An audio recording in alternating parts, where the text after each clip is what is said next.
This lesson is going to look at how we can safely link fields from the lead entity to the opportunity entity so that no custom data is lost when promoting a lead within Sage CRM to an opportunity.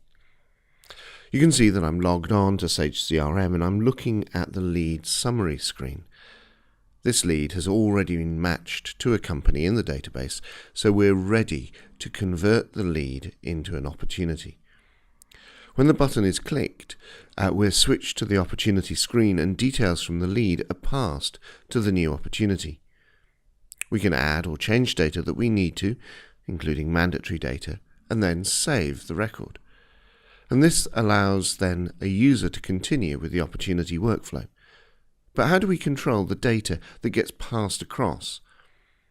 How can we make sure that the data we capture when working on the lead gets brought into the new opportunity workflow? You can map a field to the lead record to another field in the opportunity table. You can decide the mappings. They don't have to follow a naming convention, but the fields should be included in the lead screens and the opportunity screens.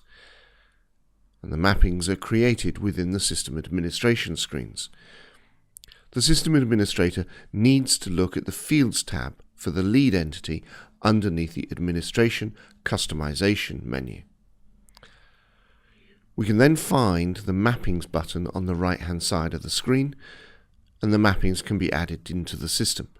And to create a new mapping, I can click the New button. And the administrator can then start to choose the source and destination fields. Here I'm mapping the lead description to the opportunity description, that once selected I can click Save, and then I can add any more mappings I want. And you can see that I've added the note to the mappings. And if we return to a lead, we can see that this lead has a note. When we convert to an opportunity, it's brought into the opportunity screen.